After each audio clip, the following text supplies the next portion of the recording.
मंत्रिपद न मिळाल्यामुळे नाराज झालेले छगन भुजबळ बंडाच्या पवित्र्यामध्ये उभे ठाकलेले पाहायला मिळाले होते। मात्र आता भुजबळांच्या रूपातले बंडोबा थंड झाल्याचं दिसतंय। परदेशवारीवरून नाशिकमध्ये परतल्यानंतर बोलताना त्यांनी तुकाराम महाराजांच्या अभंगांची जे जे होईल ते ते पहावे ही ओळ म्हणून दाखवली।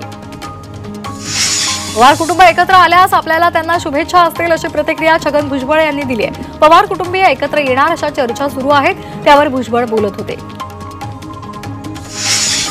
आमच्या नातवंडांना सुट्ट्या होत्या, त्यामुळे आधीच बाहेर जाण्याचं ठरलं होतं अशी प्रतिक्रिया छगन भुजबळांनी दिली आहे। तसंच राजकारणातून डोकं बाहेर काढत डोक्याला राजकीय आराम दिला असं भुजबळांनी सांगितलंय।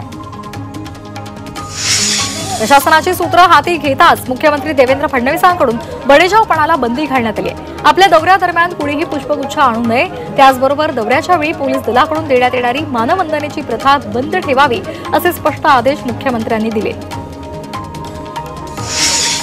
राजापूरमध्ये राजन साळवी यांच्या कार्यकर्त्यांची बैठक झाली। राजन साळवी यांनी पक्ष बदलासंदर्भात गांभीर्याने विचार करावा अशी मागणी कार्यकर्त्यांनी केली आहे। दरम्यान लांजामधील कार्यकर्त्यांशी बोलून योग्य तो निर्णय घेऊ अशी माहिती साळवींनी दिली आहे।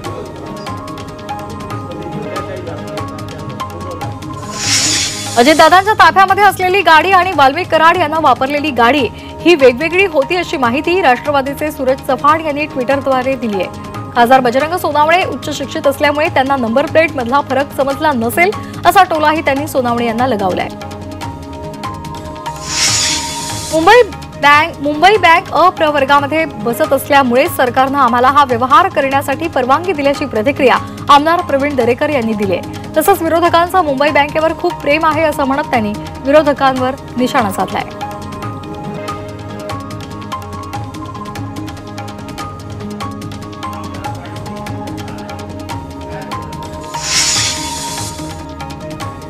एआयचा वापर करून संतोष देशमुख आणि सोमनाथ सूर्यवंशीला न्याय देणार असाल तर आपण त्याचं स्वागत करू अशी प्रतिक्रिया जितेंद्र आव्हाड यांनी दिली आहे। तसंच एआय समोर कोण आधुनिक इंटेलिजन्स समोर यायला नको असा टोलाही त्यांनी लगावलाय। दत्तात्रय भरणे यांनी कॅबिनेट बैठकीला दांडी मारली। त्यांनी कॅबिनेट मंत्रिपदाची शपथ घेतली, मात्र अद्यापही त्यांनी क्रीडा विभागाचा पदभार स्वीकारलेला नाही। दत्तात्रय भरणे नाराज असल्याच्या चर्चा आहेत, तर पूर्वनियोजित कार्यक्रमामुळे कॅबिनेट बैठकीला येऊ शकलो नाही असं स्पष्टीकरण भरणेंनी दिलंय। संतोष देशमुख हत्या प्रकरणामधला खटला जलद गतीने चालवून आरोपींना फाशीची शिक्षा द्यावी अशी मागणी केली जाते आणि खटला बीडच्या कोर्टामध्ये चालवू नये अशी मागणी सुद्धा आता पुढे येते। बीडमध्ये हा खटला चालला तर न्याय मिळणार नाही असं शिवसेना उद्धव बाळासाहेब ठाकरे पक्षानं म्हटलंय। वाल्मिक कराड याची सगळी चौकशी ही कुठल्याही परिस्थितीमध्ये ऑन कॅमेरा झाली पाहिजे अशी मागणी सामाजिक कार्यकर्त्या अंजली दमानिया यांनी एक समाज माध्यमांवर केली आहे। खूप खोटं बोललं जात आहे, पोलिसांना आराम करण्यासाठी पलंग आणले हे कुणालाच पटणार नाही असंही दमानिया यांनी म्हटलंय। एसआयटी अहवालानंतर मुंडेंच्या राजीनाम्याबद्दल निर्णय होईल अशी माहिती जलसंपदा मंत्री राधाकृष्ण विखे पाटलांनी दिली आहे। बीड प्रकरणी धनंजय मुंडे यांच्या राजीनाम्याची मागणी आहे। अहवालानंतर राजीनाम्याबद्दल निर्णय होईल असंही विखे पाटील म्हणाले। बीडमधील दिवंगत सरपंच संतोष देशमुख यांच्या नातेवाईकांनी एसआयटीचे प्रमुख बसवराज तेली यांची भेट घेतली। देशमुख यांची हत्या दैठणा ग्रामपंचायत हद्दीमध्ये झाल्यामुळे संतोष देशमुख यांचं मृत्यू प्रमाणपत्र काढण्यासाठी कागदपत्रांची मागणी त्यांनी केली आहे। बीडमधील सरपंच संतोष देशमुख हत्या प्रकरणी संशयित आरोपीला एसआयटी पथकानं ताब्यात घेतलेला आहे। पथकाकडून आरोपीची कसून चौकशी करण्यात आली आहे, तर संशयित आरोपी हा मुख्य आरोपीचा नातेवाईक असल्याची माहिती आहे। संतोष देशमुख यांच्या हत्येप्रकरणी उज्ज्वल निकम यांची सरकारी वकील म्हणून नेमणूक करावी अशी मागणी आमदार सुरेश धस यांनी केली आहे। त्यांनी मुख्यमंत्री फडणवीसांची भेट घेऊन या संदर्भातली ऑर्डर काढण्याची सुद्धा मागणी केली आहे। परभणीमध्ये 4 जानेवारीला भव्य सर्वपक्षीय मोर्चा काढला जाणार आहे। संतोष देशमुख यांच्या मारेकऱ्यांना अटक करण्याच्या मागणीसाठी मोर्चाचं आयोजन करण्यात आलंय। संतोष देशमुख यांची मुलगी वैभवी देशमुख हिनं मोर्चामध्ये सहभागी होण्याचं आवाहन केलंय। पोलीस ठाण्यामध्ये वाल्मिक कराडला सवलत दिली, तेवढी सवलत सामान्य माणसाला देणार का असा सवाल जितेंद्र आव्हाड यांनी उपस्थित केलाय। वाल्मिक कराडला पोलीस स्टेशनला आपलं घर समजलंय का असा प्रश्नही त्यांनी उपस्थित केलाय। राष्ट्रपती द्रौपदी मुर्मू आज कर्नाटकच्या दौऱ्यावर असतील। त्या बंगळुरूच्या national institute of mental health and neuro science या सुवर्ण महोत्सवी समारंभामध्ये सहभागी होतील। तसंच बेळगाव इथे KLE कॅन्सर हॉस्पिटलचंही उद्घाटन करतील। दिल्ली विद्यापीठाच्या अंतर्गत स्वातंत्र्यवीर विनायक दामोदर सावरकर यांच्या नावानं नव्या महाविद्यालयाची स्थापना होणार आहे। याचं भूमिपूजन आज पंतप्रधान नरेंद्र मोदी यांच्या हस्ते होणार आहे। पालघरमध्ये शिवसेना निर्धार दिनदर्शिकेचं उपमुख्यमंत्री एकनाथ शिंदे यांनी अनावरण केलं। यावेळी खासदार नरेश म्हस्के, जिल्हा संपर्क प्रमुख रवींद्र फाटक उपस्थित होते। शिवसेनेचे पालघर जिल्हा प्रमुख यांच्या पुढाकारानं दिनदर्शिका बनवण्यात आली आहे। सांगलीच्या मिरजेमध्ये भाजप पदाधिकाऱ्यांचा मेळावा पार पडला। या मेळाव्यामध्ये आगामी स्थानिक स्वराज्य संस्थांच्या निवडणुका ताकदीनं लढवण्याचा निर्धार भाजपच्या पदाधिकाऱ्यांनी व्यक्त केलाय। या मेळाव्यामध्ये भाजप पदाधिकाऱ्यांना सदस्य नोंदणी संदर्भात मार्गदर्शन करण्यात आलं।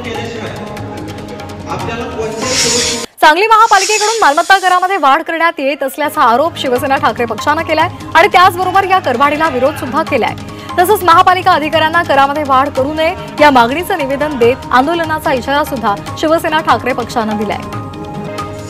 मुंबई महानगरपालिकेनं गेल्या 9 महिन्यांमध्ये 5,847 कोटी मालमत्ता कर संकलन केलेलं आहे। थकबाकी असलेल्या नागरिकांना 31 डिसेंबर ही अंतिम मुदत दिली होती। तोपर्यंत 68% कराची वसुली झाली आहे। पालघरमधील ग्रीनफील्ड वाढवण बंदराच्या उभारणीचा पहिला ठेका मंजूर करण्यात आलाय। ग्रीनफील्ड वाढवण बंदरामधील किनाऱ्याच्या संरक्षणासाठी 1,648 कोटी रुपयांचा करार करण्यात आलाय। यामध्ये लोडिंग पॉइंट आणि आवश्यक पायाभूत सुविधांचा समावेश आहे। भिवंडीमध्ये क्रिस्टल केअर रुग्णालयाचं उद्घाटन झालं। जिजाऊ शैक्षणिक सामाजिक संस्थेच्या वतीनं आधुनिक आणि सुसज्ज असं विनामूल्य हॉस्पिटल उभारण्यात आलंय। आमदार किसन कथोरे यांच्या हस्ते याचं उद्घाटन झालंय।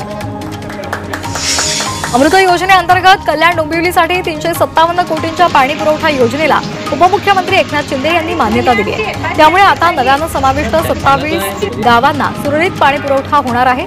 या संदर्भात शिंदेंनी फडणवीसांचे आभार मानले। सीईटीच्या परीक्षेच्या तारखांमध्ये बदल करण्यात येणार आहे। सीबीएसईचा मानसशास्त्राचा पेपर आणि एलएलबीच्या अभ्यासक्रमासाठीच्या सीईटी परीक्षा ही एकाच दिवशी जाहीर करण्यात आली आहे। त्यामुळे विद्यार्थ्यांचा गोंधळ न होण्यासाठी सीईटीच्या परीक्षेच्या तारखांमध्ये बदल करण्यात येणार आहे। मुंबई विद्यापीठानं बीकॉमच्या 3ऱ्या वर्षामध्ये शिकणाऱ्या विद्यार्थ्यांचा निकाल हा जाहीर केलेला आहे। 41% विद्यार्थी 5व्या सत्र परीक्षेमध्ये उत्तीर्ण झालेत। हा निकाल विद्यापीठानं निर्धारित वेळेत म्हणजेच अवघ्या 18 दिवसांमध्ये जाहीर केला आहे। एमपीएससी परीक्षेच्या तारखा जाहीर झालेल्या आहेत। पुढे ढकलण्यात आलेल्या परीक्षांचं वेळापत्रक प्रसिद्ध झालंय। महाराष्ट्र गट ब ची परीक्षा 2 फेब्रुवारीला होणार आहे, तर महाराष्ट्र गट क ची परीक्षा 4 मेला होणार आहे। मुंबईमध्ये काही भागातली हवा ही समाधानकारक आहे, मात्र घाटकोपरमधील हवा अत्यंत वाईट श्रेणीमध्ये नोंदवण्यात आली आहे। गेल्या अनेक दिवसांपासून मुंबईतील हवेचा दर्जा खालावलेला आहे। या पार्श्वभूमीवर मुंबई महापालिका प्रशासनानं कठोर पावलं उचलायला सुरुवात केली आहे। मोसमातील सर्वाधिक धुकं हे आज राजधानी दिल्लीमध्ये नोंदवलं गेले। दिल्ली दाट धुक्यानं लपेटलेली पाहायला मिळाली। सकाळी 6च्या सुमारास इतकं धुकं होतं की रस्त्यावर येणाऱ्या वळणांचा अंदाज लावणंही कठीण झालं होतं। अकोल्यामध्ये काही दिवसांपासून थंडीमुळे वातावरणात गारवा निर्माण झालाय। सर्वत्र दाट धुकं पसरलेलं आहे। ग्रामीण भागातील शेतांमध्ये सध्या पिकांना पाणी दिलं जात आहे, त्यामुळे शेतकऱ्यांना गारव्यामध्ये पिकांना पाणी द्यावं लागतंय। मावळ तालुक्यातील साळुंब्रे गावामध्ये चायनीज सूर्यफुलाच्या शेतीचा अनोखा प्रयोग केला जातोय। ही फुलं गुलदस्त्यासाठी वापरली जातात। या फुलांचं वैशिष्ट्य म्हणजे हे फूल तब्बल 1 महिना जसंच्या तसं राहतं। भंडारा शहरातील खासगी रुग्णालयामध्ये पार्किंगची रुग्णालयामध्ये व्यवस्था नसल्यामुळे रुग्णांच्या नातेवाईकांना रस्त्यावर गाडी पार्क करावी लागते। दरम्यान रस्त्यावरील वाहनांचा येणाऱ्या जाणाऱ्यांना सुद्धा त्रास होतोय। नगर परिषद प्रशासनाला जाग आली नसून कारवाई शून्य करत असल्याचं नागरिकांचं म्हणणं आहे। उकेने या धरणातून नांदूर मधलेश्वर धरणामध्ये पाणी सोडण्यात आलेलं आहे, मात्र त्यामध्ये जलपर्णी सुद्धा वाहून आल्यामुळे गोदावरी नदीतील पाणी प्रदूषित होत आहे। गोंदियामध्ये आरोग्य विभागाकडून जिल्हा परिषदेमधील विविध विभागांमध्ये धाड टाकण्यात आली। दरम्यान सर्व शासकीय कार्यालयांमध्ये तंबाखूजन्य पदार्थ बाळगणाऱ्या कर्मचाऱ्यांवर दंडात्मक कारवाई केली जाते। 2,000चा दंड वसूल करण्यात आलाय। रायगडमध्ये वाहतूक पोलिसांनी तळीरामांवर कारवाईचा बडगा उगारलाय। एका दिवसामध्ये 82 तळीरामांना वाहतूक पोलिसांनी दंड ठोठावलाय। दरम्यान बेशिस्त वाहन चालक आणि तळीरामांकडून 45,36,000चा दंडही पोलिसांनी वसूल केलाय।